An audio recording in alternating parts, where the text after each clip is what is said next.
What's up, you guys? Welcome back to my channel. I'm your girl Anastasia, and this is another episode here on Chef Chronicles. So of course I'm going to go ahead and continue with the sugar cookery courses that I am showing you guys, and today we are going to make a good sweet treat. It is French macaroons. So I'm not going to go ahead and get into like the little bit of history of it. All I'm going to tell you guys is those little cute little sandwiches that you see that has some cream filling in there, and there are different color varieties everywhere you go. So to make these beautiful cookies, the things you are going to need, I went ahead and skipped the process and make a sheet tray full of like a quarter size of little circles for our sandwich cookies on a parchment paper. I have about 24 on here, and if I need to do it again, I'll do some more. I just did 24 just for video purposes. You're also going to need some cream of tartar. You're going to need a half a teaspoon of vanilla.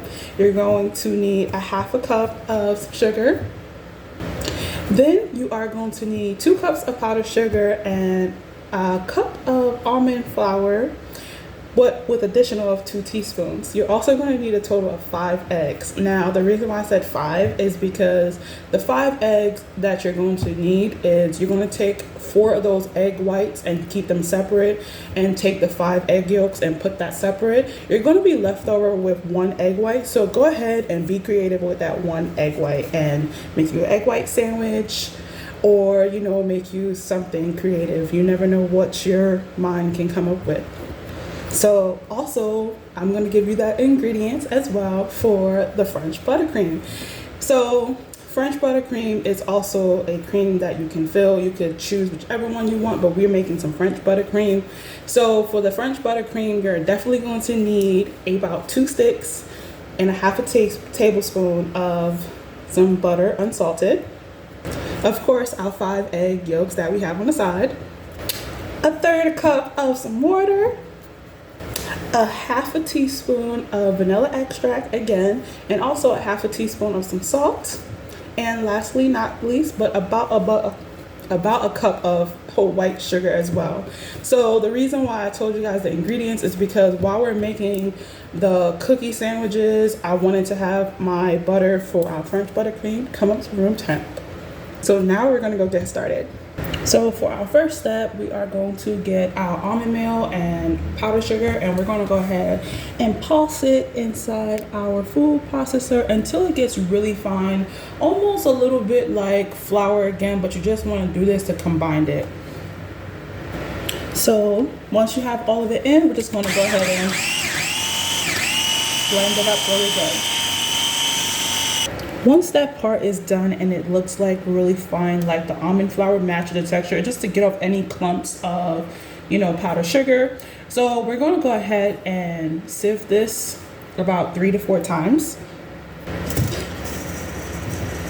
Just like that, just to make sure that it's really fine, like I said.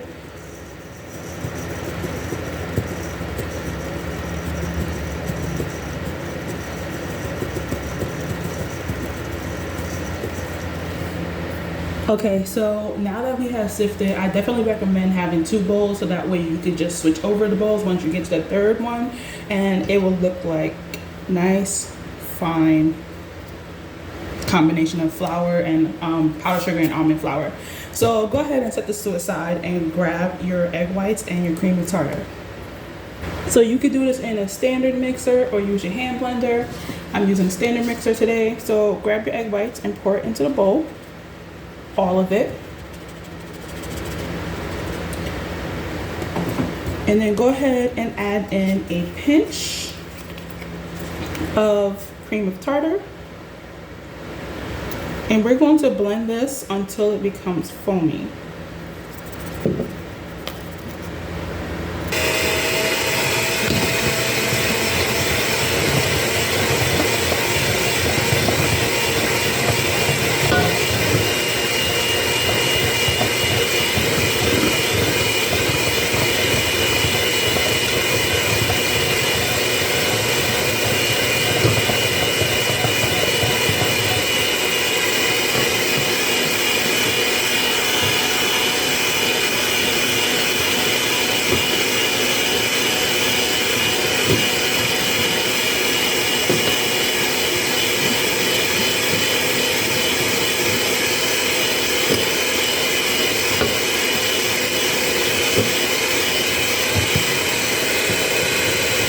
So now that it has come to this foamy texture, just before the soft peak texture, we're going to slowly go ahead and add in our sugar.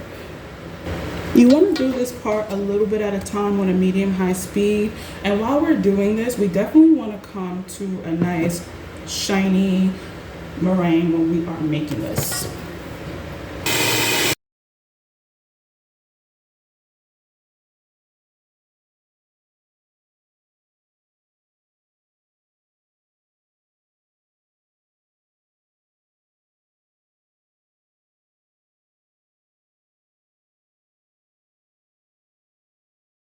Okay, once you add in all your sugar, you should get a soft peak kind of meringue. And as I said, it should look a little bit shiny and smooth.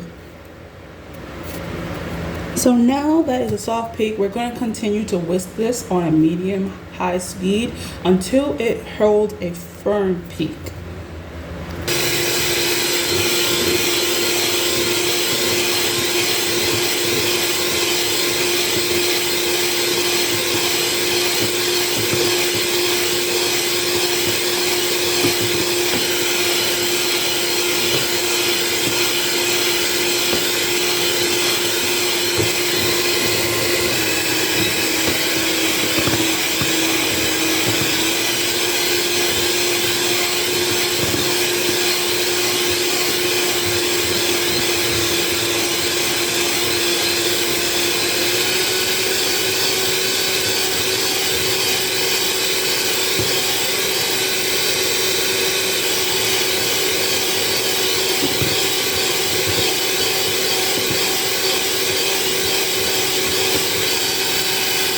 So you could definitely, while you're whipping it up to medium or firm peak, you literally could add in your food coloring, whatever food coloring you choose. As you see, I went with blue.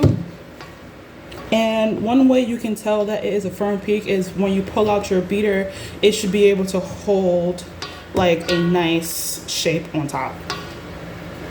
So the next step that we're going to go ahead and do is add in our almond meal and powdered sugar in 3 additional steps. And we're just going to gently fold it in. So just take a little bit,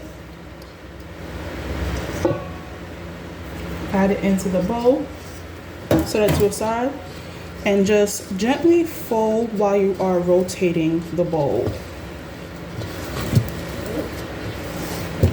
You want to keep doing this until all the flour and powdered sugar is completely added in.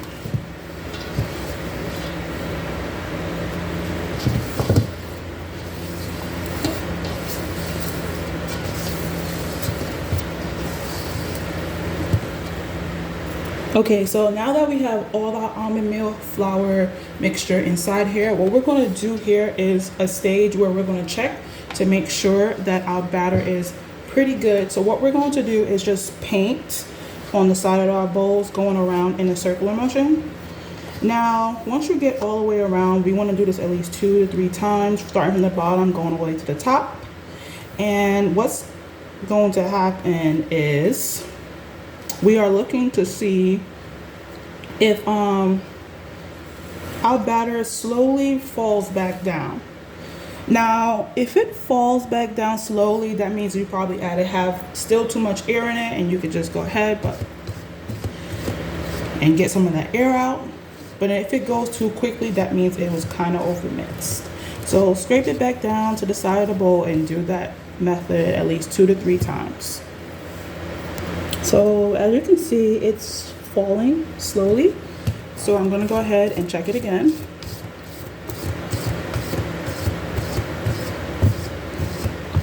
Once you finish this process, so with your lined parchment paper, you definitely want to go ahead and take a round tip and fill up your pastry bag. Not all the way, because this can become really quickly soft. And we're just going to go ahead and pipe quarter size.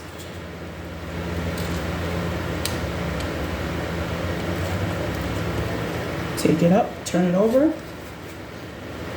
Nice brown. So you can take some of the batter and just press it on the 4 corners like I showed you guys many a times in many a videos. And I'm just gonna go ahead and continue doing this process.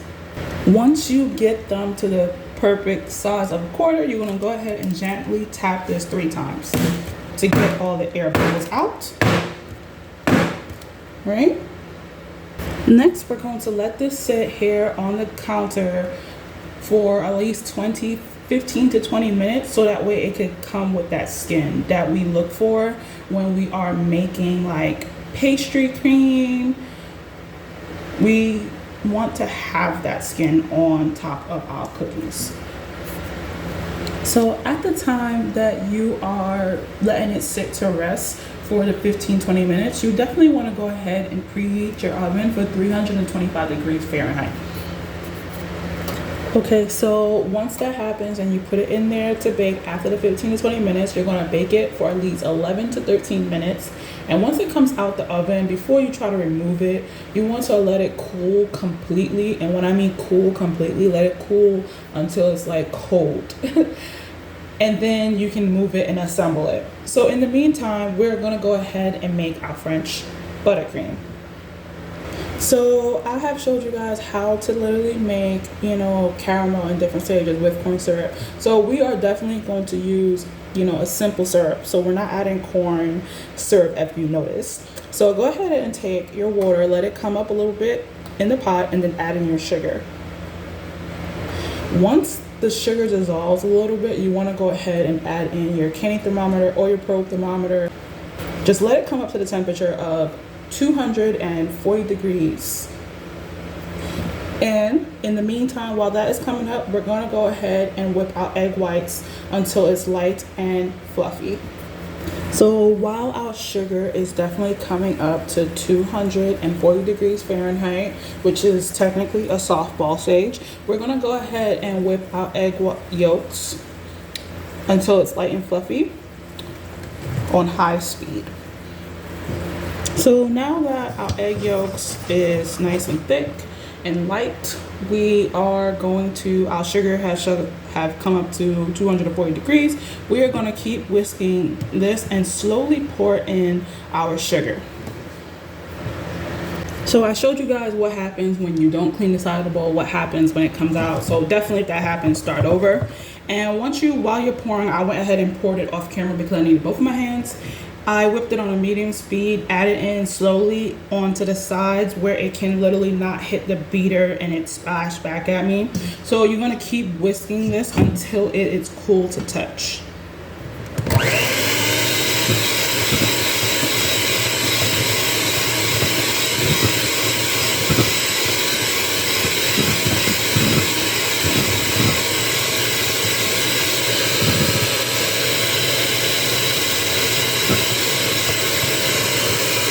So once it's cool to touch, you could just take your finger and put it in and it should be able to touch it. Or you could tell by the size of the bowl. You want to keep it on a low speed and slowly add in your butter while it's all incorporated. The reason why I had it at room temperature is because it will be able to incorporate better when it's room temperature butter than, cold butter.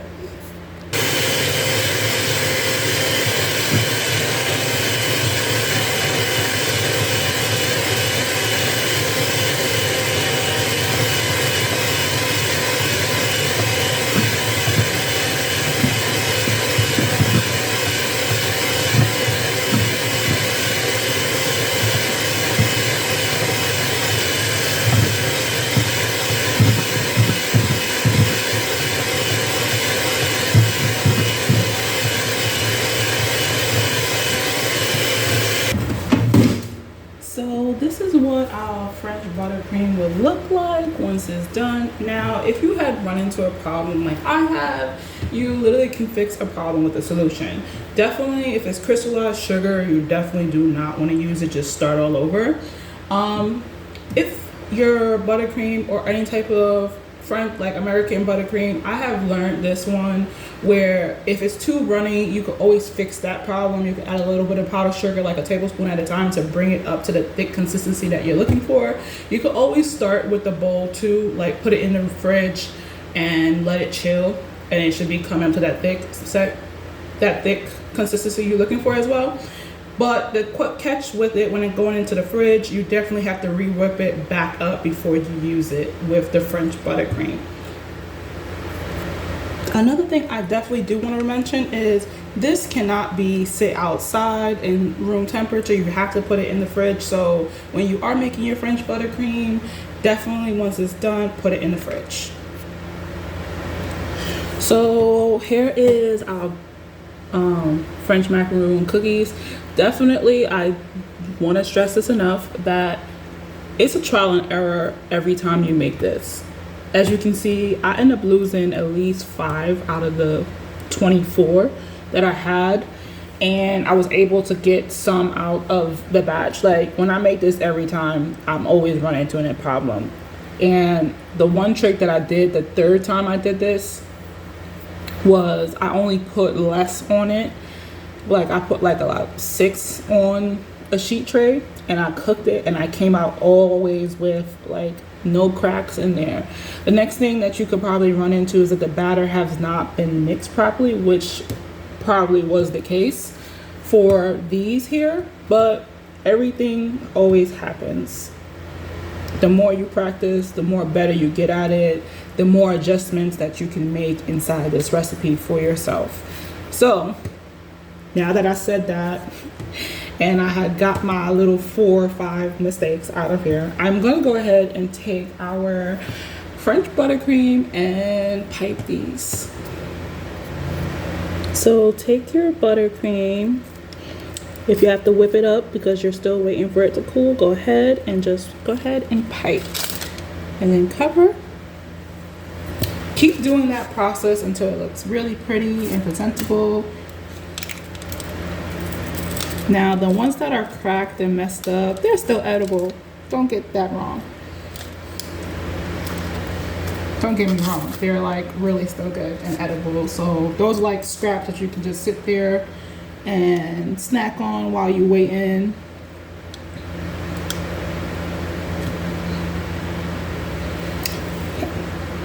So once you pipe and you have them ready to go, you can go ahead and eat it, enjoy it. But if you're gonna go present it to somebody, of course you're gonna need a plate or a nice little tear container, a tear for like cakes, and you're just gonna present it. But fortunately, we're just gonna use a plate today, and you would just go ahead and present them on your plate.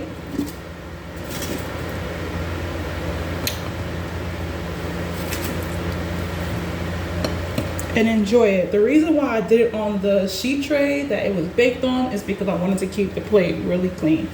So there you have it, you guys.